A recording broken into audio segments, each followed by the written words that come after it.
The next speech Ceramah berikutnya dalam bahasa Inggris for the existence of God by yang akan disampaikan oleh Dr. Fahim Yunus. Kami persilahkan kepada beliau. Assalamualaikum warahmatullahi. Asyhadu an la ilaha illallah wahdahu la syarika lahu wa asyhadu anna Muhammadan abduhu wa rasuluh. Amma ba'du fa'a'udzu billahi minasy syaithanir rajim. Bismillahirrahmanirrahim. Siapakah di antara kita yang ingin menjadi pengemis? Siapa yang ingin menadahkan mangkuk dan menggigil kedinginan seorang pengemis yang tak berdaya dengan leher tertunduk di hadapan seseorang dengan risiko akan ditolak? Ini adalah pemikiran yang menakutkan dan mengerikan, terutama di era sosial media di mana orang-orang sudah memiliki begitu banyak kekhawatiran dan kegelisahan. Apakah saya cukup kaya? Apakah saya cukup menarik? Apakah saya cukup dicintai? Apakah saya cukup baik? Dan untuk mengimbangi kegelisahan seperti itu, orang-orang kemudian menampilkan citra yang palsu, mencari pujian dan mendambakan perhatian. Jadi tidaklah mudah menembung Tuhan ketika semua fokus pada hal yang tampak. Namun Hadrat Masih Maud SAW meyakinkan bahwa dengan mengikuti Al-Quran, seseorang bisa melihat wajah Tuhan yang hidup. Uski pervi se zinda khuda ka chehra nazar aa jata hai. Ini terjadi karena Al-Quran menubuatkan bagaimana seseorang yang buta huruf dapat menghasilkan sendiri suatu kitab yang tiada tandingannya ini 1400 tahun yang lalu. Pada hari kini kita tidak sedang berdebat dengan teman ateis kita, melainkan sedang berbicara dengan diri kita sendiri. Karena Hazur Aidallahu Ta'ala bin Nasir Aziz telah mengingatkan kita berkali-kali untuk menjadikan Allah Ta'ala sebagai pusat dari seluruh tindakan dan niat kita. Mari kita diskusikan cukup 3 tanda adanya wujud Tuhan dari sudut pandang Al-Quran. Pertama, Al-Quran menceritakan kisah Fir'aun yang kemudian menyerahkan dirinya kepada Tuhan pada saat tenggelam. Allah Ta'ala berfirman dalam surah Yunus, pada hari ini kami akan menyelamatkan tubuh engkau agar engkau menjadi tanda bagi orang-orang yang datang setelah engkau. 3000 tahun kemudian, seorang ahli Mesir dari Prancis, Victor Lord, tidak menyangka bahwa ia akan menyingkapkan bukti adanya Tuhan ketika menggali sebuah mumi di Luxor Barat tahun 1898. Para arkeolog menunjukkan bahwa nama Fir'aun Merneptah tertulis pada kain pembungkus mumi ini, yang membuktikan bahwa ini adalah jasad orang yang sama yang Al-Quran sebutkan. Bukti ini sekarang disimpan di Museum Nasional Peradaban Mesir di Kairo. Jika Tuhan tidak ada, lalu siapa yang mengungkapkan informasi spesifik ini kepada seorang anak yatim yang buta huruf lagi miskin ini? Dan kenapa tidak ada kitab suci agama lain yang menyebutkan hal ini? Tanda kedua adalah tentang lalat rumah.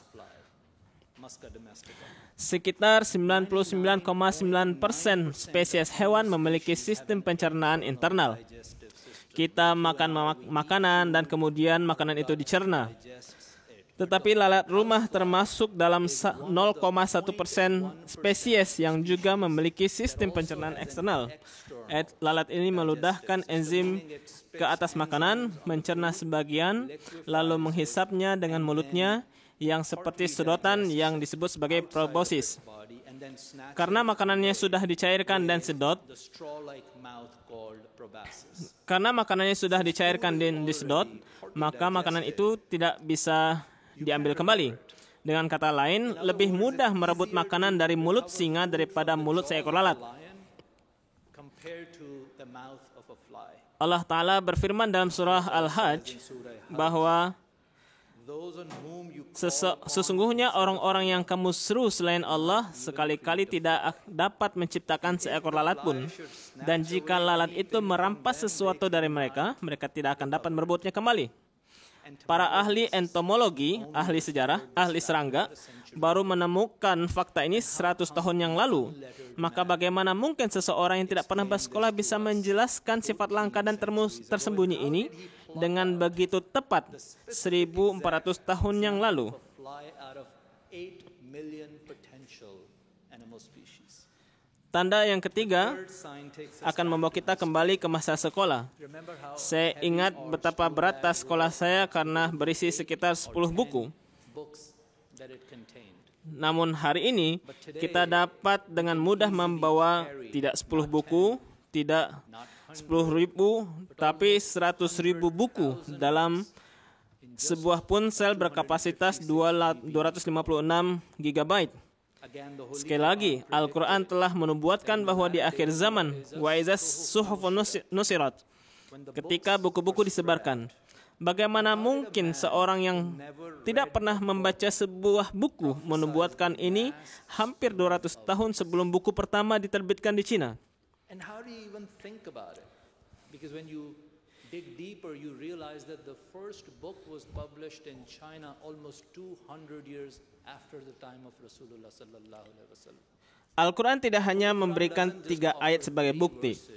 Hazrat Masih Maud SAW telah merinci lebih dari 300 argumen bahwa Al-Quran berasal dari Allah Ta'ala. Dalam kitab Barahin Ahmadiyah, Al-Quran berbicara tentang Big Bang, Big Crunch, perluasan alam semesta, siklus air, hujan asam, lautan yang tidak menyatu, kegelapan di bawah lautan, ciptaan yang berpasangan, embriologi, evolusi. Bahkan Al-Quran juga berbicara mengenai ancaman kehancuran oleh nuklir. Apakah semua ini hanya kebetulan? Lalu mengapa kita tidak menemukan kebetulan serupa dalam kitab-kitab suci lainnya? Beberapa orang berpendapat, kritik, kita hanya mencocokkan fakta ilmiah masa lalu dengan ayat-ayat Al-Quran. Mereka mencari klaim-klaim Al-Quran yang akan terbukti di masa depan. वो कहते हैं कुरान सच्चा है तो ऐसे दावे बताएं जो मुस्तकबिल में पूरे होंगे. Our God Tuhan kita, is not afraid of questions. So let's mari kita melihat 3 contoh yang lain. Jika Anda tertarik pada kosmologi, Anda pasti tahu bahwa belum ada bukti kehidupan di luar bumi sejauh ini. Namun jika suatu hari nanti ditemukan, maka anak-anak kita harus ingat bahwa ini adalah tanda dari Tuhan yang telah dinubuatkan dalam surah Asy-Syu'ara, that we are not alone. bahwa kita tidak sendiri di alam semesta ini.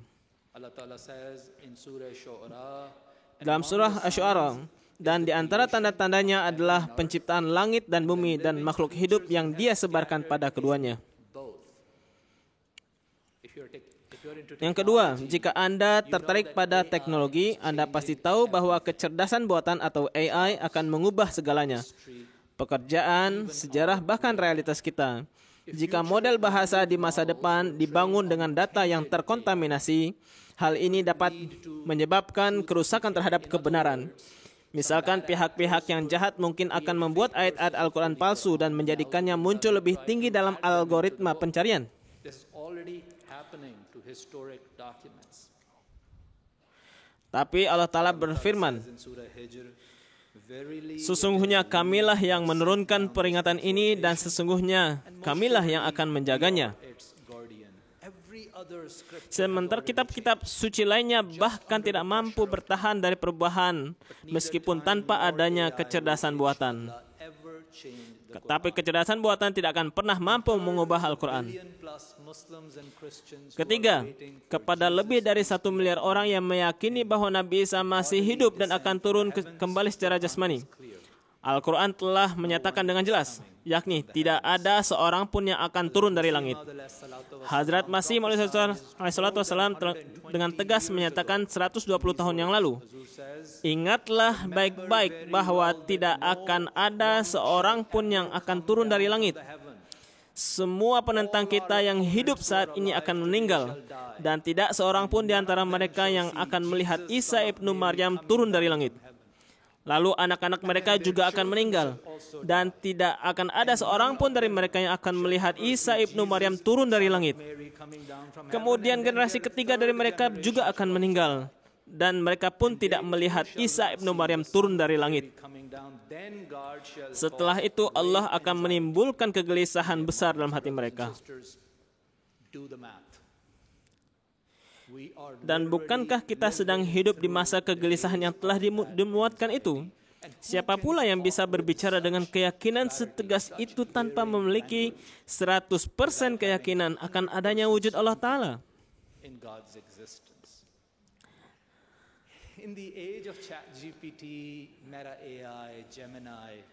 Di masa adanya AI, ChatGPT ini, AI mencari informasi itu sangat mudah. Seseorang bahkan bisa bertanya pada ChatGPT saat ini juga untuk menyebutkan 20 bukti kontemporer tentang adanya wujud Allah Ta'ala dan mendapatkan jawabannya dalam hitungan detik. Namun, keyakinan tersebut memerlukan usaha aktif dari pihak kita, bukan hanya untuk memeriksa ulang apa yang dikatakan oleh ChatGPT, tetapi juga merasakan sendiri bukti tersebut. Merupakan satu hal melihat hujan melalui aplikasi cuaca di ponsel, tetapi merupakan hal lain untuk melangkah keluar dan benar-benar basah kuyup karena kehujanan. Lalu mengapa kita tidak melakukannya? Karena hal ini tidak mudah, bahkan sangat sulit. Ini adalah pemikiran yang sangat menakutkan dan mengerikan karena kita harus menghancurkan keangkuhan intelektual kita. Fana, baka, lika, seperti yang digambarkan oleh Hazrat Masih SAW, Allah ka fakir banna parega. Kita harus menjadi pengemis yang rendah hati di hadapannya. Seperti pengemis.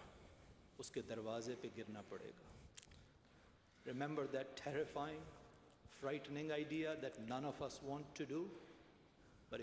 Jika kita ingin merasakan Allah Ta'ala, kita harus mengemis di hadapan pintu Allah Ta'ala.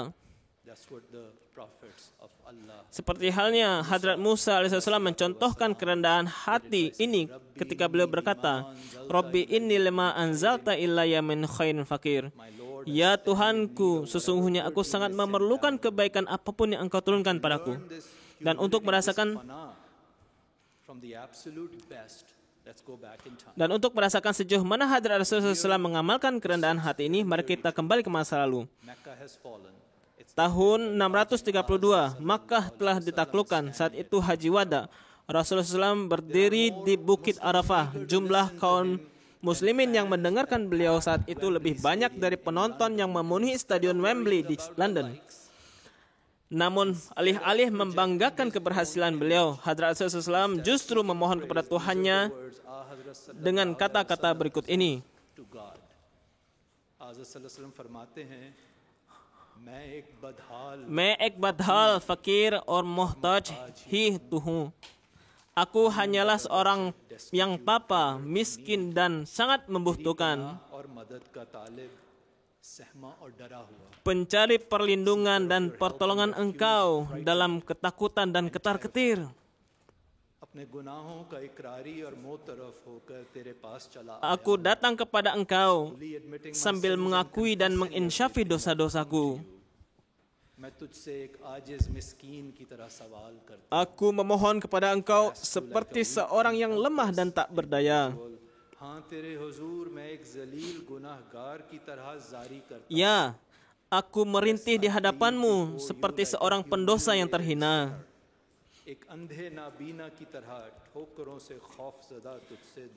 Seperti orang buta yang takut tersandung, aku memanjatkan doa kepada Engkau.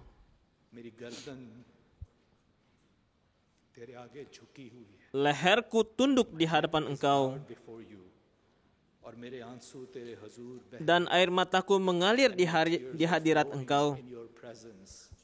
मेरा जिस्म तेरा मोती होकर सजदे में गिरा Tubuhku terjatuh di dalam sujud di hadapan-Mu dalam kepatuhan, before you in submission, और नाक dan hidungku berlumur debu. my nose is covered in dust. ए अल्लाह तू मुझे अपने हुजूर दुआ करने में बद Ya Allah, janganlah Engkau menjadikanku orang yang malang dalam berdoa di hadapan Engkau, your presence और मेरे साथ मेहरबानी और रहम का सलूक dan mohon perlakukan aku dengan kasih sayang dan rahmat Engkau. ऐ वो जो सबसे बढ़कर इल्तिजाओं को कबूल करता और सबसे बेहतर अता फरमाने वाला है, मेरी दुआ कबूल कर. Wahai Engkau yang paling menerima permohonan dan paling mulia dalam memberi, terimalah doaku. My prayer, acceptance of prayer, my dear brothers and sisters, is a great way to achieve certain. Pengabulan doa adalah satu Has anyone cara. ever pleaded like Rasulullah sallallahu alaihi wasallam for years and then not experience the evidence of God? Inilah jalan menuju Tuhan dengan keyakinan. Adakah seseorang yang pernah memohon kepada Allah Ta'ala seperti Hadrat Rasulullah SAW selama bertahun-tahun, namun tidak merasakan pengabulan doa dan tidak merasakan adanya wujud Tuhan? Para pengemis yang datang kepada Allah tidak pernah takut akan ditolak. Penolakan terjadi di Instagram, di TikTok, di mana kita meminta tombol likes dan heart. Penolakan terjadi di aplikasi pencari jodoh, tempat orang-orang mengemis cinta. Tidak ada risiko akan ditolak jika kita memohon pada Allah Ta'ala. Hadrat Masih Maud SAW mengingatkan kita perlunya ketekunan dan keyakinan terhadap hal tersebut. Yakni, bahkan seorang pengemis rendah sekalipun, jika ia tetap bertahan di depan pintu orang yang paling kikir, pada akhirnya ia akan mendapatkan sesuatu. Maka Allah adalah Tuhan yang Maha Pemurah dan Maha Penyayang. Tidak mungkin seseorang yang bersimpuh di hadapannya lalu bangkit dengan tangan yang kosong. However, the barbaric cruelty in Gaza makes our youth question. Akan tetapi orang-orang bertanya, jika doa dikabulkan, mengapa doa para orang tua di Palestina tidak terkabul? Mengapa Allah membiarkan anak-anak di Gaza dihancurkan berkeping-keping? Bagaimana seseorang bisa selamat dari kekejaman seperti itu? How can someone get away with this brutality? Jawabannya adalah demikian. Allah allows a free will even when people horribly abuse it. So let's not Janganlah menyalahkan Tuhan. For what are deliberate choices of Karena human beings. pilihan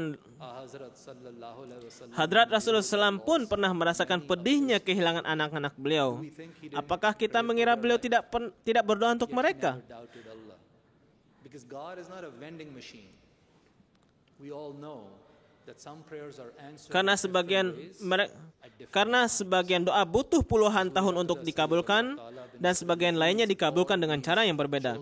Huzur Aqdas menyebut anak-anak yang tidak berdosa itu sebagai para syuhada. Allah Ta'ala berfirman, dan janganlah kamu mengatakan tentang orang-orang yang terbunuh di jalan Allah bahwa mereka itu mati. Tidak, melainkan mereka itu hidup.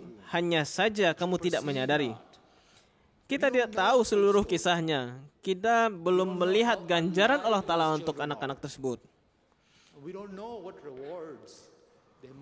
Apa ganjaran yang mereka rasakan dengan Allah Ta'ala? Hadrat Masih Maud SAW mengingatkan kita dalam sebuah hadis. Pada hari kiamat, ketika orang-orang tertimpa musibah diberikan ganjaran, maka orang-orang yang sehat akan berharap agar kulit mereka pun dahulu dicabik-cabik dengan gunting saat mereka berada di dunia. Pada akhirnya, tidak ada pelaku kejahatan yang pernah benar-benar lolos begitu saja. Kita mendengar janji Allah di setiap Jumat. Allah akan menghukum mereka dengan azab yang paling besar. Inna ilaina iyabahum, summa inna alaina hisabahum. Sesungguhnya kepada kamilah mereka kembali dan sesungguhnya atas kamilah perhitungan mereka. Terjadinya kekejaman bukanlah bukti bahwa sang raja itu tidak ada. Hal itu hanya membuktikan bahwa para pengemis telah lupa akan kehadiran wujud Tuhan. Untuk merasakan kehadiran Allah Ta'ala, kita harus berdoa dengan kerendahan hati, ketekunan, dan keyakinan.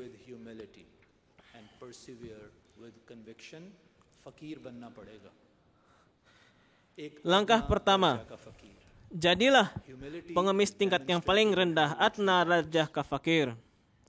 Who is the first to apologize? Who is the first to give up an argument? Who is the first to reconcile? Who is the first to offer salam? Rasulullah sallallahu alaihi wasallam said, the person nearest to Allah is the one who is first. Hadrat Rasulullah SAW mengatakan adalah orang yang dekat dengan Allah Ta'ala adalah orang yang pertama kali mengucapkan salam. Is the first prerequisite of finding his evidence. Langkah kedua adalah ketekunan. Sebagian orang berkata, saya sudah berdoa tetapi tidak ada terjadi apa-apa. Para ilmuwan gelombang gravitasi melakukan eksperimen selama 40 tahun sebelum akhirnya berhasil mendeteksi gelombang gravitasi pertama. 40 tahun lamanya. Nabi Yakub alaihissalam juga memohon kepada Allah Ta'ala selama 40 tahun. Dharna marna partahe. Kita harus bertahan. Mulailah eksperimen tersebut. Hasilnya bisa segera datang atau bisa bertahun-tahun. Dan salah satu eksperimen terbaik adalah tahajud. Abu Hurairah meriwayatkan bahwa Rasulullah SAW bersabda,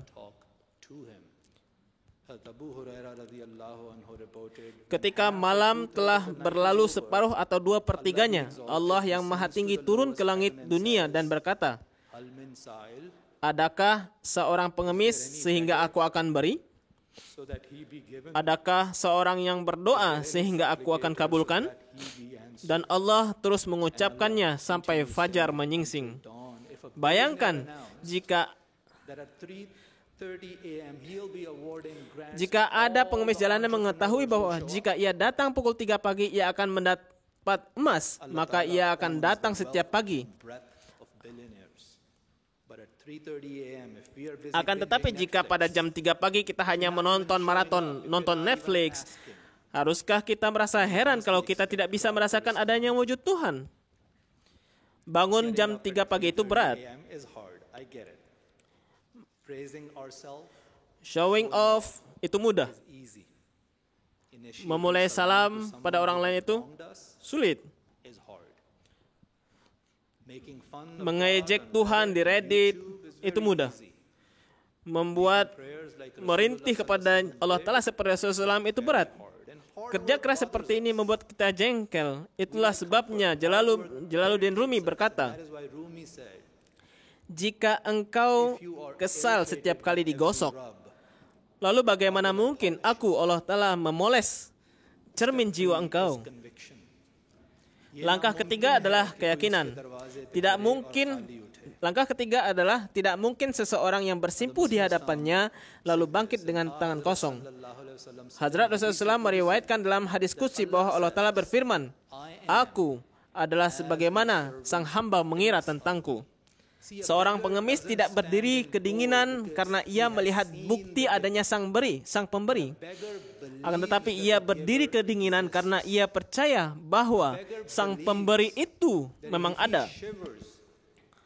Bahwa jika ia menggigil dan menadahkan mangkok cukup lama, maka sebuah koin akan jatuh ke dalamnya.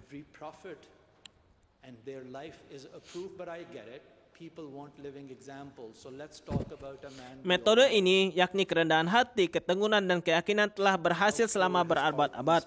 Seluruh kehidupan para nabi adalah buktinya. Namun pikiran kritis ingin melihat bukti yang hidup. Mari kita berbicara tentang seseorang yang kita kenal semua. Betapa bersihnya hati orang ini. Dengan kerendahan hati seperti apa beliau memperlakukan makhluk Allah. Berapa jam beliau berdiri dalam tahajud. Dan dengan keyakinan seperti apa beliau beriman pada sang pemberi. Sampai akhirnya Allah Ta'ala memilihnya untuk memegang amanat khilafat khamisah. Hadrat Masih Maud menyebut khilafat sebagai manifestasi kudrat keduanya. Renungkanlah, kita sedang menyaksikan manifestasi kekuasaan Allah Ta'ala secara langsung di hadapan mata kita. Metode ini berfungsi bagi siapapun yang mau bekerja keras. Tahun 1939, Maulvi Nazir Ahmad Sahib Mubashshar sedang bertabligh di Ghana. Orang-orang berdebat bahwa berdasarkan nubuatan akan terjadi gempa saat kedatangan Al-Masih. Saat ini, Ghana berjarak 3.000 km dari lempeng tektonik terdekat. Jarang sekali Ghana merasakan gempa. Gempa besar terakhir terjadi lebih dari 75 tahun yang lalu. Namun Maulvi Sahib tidak memikirkan lemahnya kemungkinan duniawi, melainkan yang ia pikirkan betapa kuatnya Allah Ta'ala itu. Lalu beliau berdoa dengan keyakinan, "Ya Allah, mereka meminta gempa sebagai tanda." Dalam waktu 1 minggu, Ghana diguncang oleh gempa 6,6 skala Richter. 17 orang meninggal dan 180 orang langsung menerima Ahmadiyah. Nare takbir. Nare takbir, Allahu Akbar. Khilafat Ahmadiyah zindabad. Khilafat Ahmadiyah zindabad. Nare takbir, Allahu Akbar.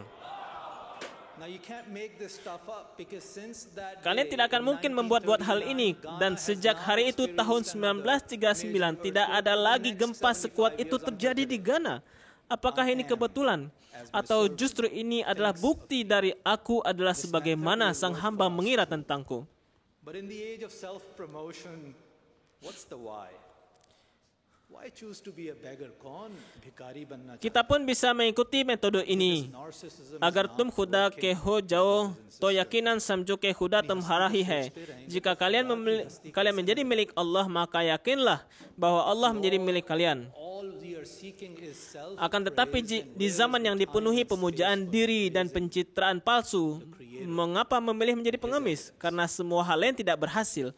Pujian palsu, teman palsu, kemewahan palsu, semuanya hanya menambah kecemasan, bukan kebahagiaan. Hanya dengan mengingat Allah lah hati akan memperoleh ketentraman. Menjadi pengemis yang datang kepada Allah akan menggantikan kegelisahan kita dengan ketenangan. Karena bersama Allah kita akan selalu merasa cukup. Dan pengemis yang datang kepada Allah tidak pernah harus mengemis kepada siapapun lagi. It just purifies it. And with Allah, we're always good enough. And once you are Allah's beggar, Dan pengemis yang datang kepada Allah tidak pernah harus mengemis kepada siapapun lagi. craving likes on social media are also not making us feel loved. Janganlah menipu diri kita sendiri. Tombol likes dan heart di media sosial tidak benar-benar membuat kita merasa dicintai. Sebuah studi menunjukkan bahwa bagi hampir 90% orang, kebahagiaan dari tombol likes hanya bertahan kurang dari 1 jam. Sedangkan meraih kecintaan Allah Ta'ala membuat kita dicintai oleh orang lain. Rasulullah SAW bersabda, jika Allah mencintai seorang hamba, dia akan berkata kepada Jibril, aku mencintai si fulan, maka cintailah dia. Lalu Jibril mencintainya. Kemudian Jibril menyuruh kepada para malaikat, Allah mencintai si fulan, maka cintailah dia. Lalu para malaikat pun mencintainya. Kemudian para malaikat menjadikan orang-orang di muka bumi mencintainya. Lihatlah betapa hati kita semua tertarik kepada Hazrat Khalifatul Masih. Cinta sejati ini bukan datang dari algoritma, melainkan datang dari langit. But most importantly, Hazrat Masih Maud alayhi salatu wassalam says that when we submit fully to God, then you will become the evidence. Hazrat Masih Maud mengatakan jika kita sepenuhnya menyerahkan diri pada Allah Ta'ala, maka itu akan menjadi bukti adanya Allah Ta'ala. That God will manifest in you who has hidden his face for a long time. That might be the strongest evidence for an atheist or even our own youth.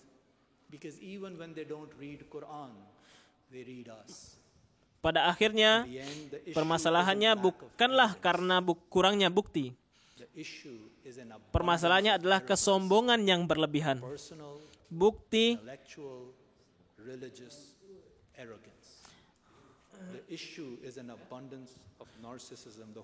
Al-Quran penuh dengan tanda-tanda tersebut. Dan mendengarkan Because no coin drops until the Mendengarkan beggar bukti-bukti bows itu his tidak neck akan and cukup, shivers in the akan tetapi cold perlu fur. merasakannya. We know the Tidak akan ada opportunity koin comes yang every diberikan night. sebelum pengemis tersebut menadahkan mangkuknya terlebih dahulu. Maka Hal min sa'il, is there any beggar so that he be given? So let's mari kita experience the rasakan evidence. bukti tersebut. First, let's be humble Marilah and menjadi compassionate hamba to yang Allah's creation. yang rendah hati. And then like beggars start extending our bow at Mari kita tahajjud bangun prayer, untuk tahajud dan menadahkan mangkuk to kita. accept our prayers. Beg Tidak him akan ada for the evidence. koin. And beg him Mari kita without bangun any untuk tahajud fear dan of tadah. rejection, Jika kita because benar-benar mencari bukti adanya wujud Tuhan, maka mohonlah kepadanya agar doa kita diterima. Mohonlah agar Dia hadir dalam pandangan kita dan panjatkanlah permohonan tanpa ada rasa takut akan ditolak. Karena tidak mungkin seseorang bersimpuh di hadapannya lalu bangkit dengan tangan kosong. Aku adalah sebagaimana sang hamba mengira tentangku. wa akhiru da'wana alhamdulillahi rabbil alamin.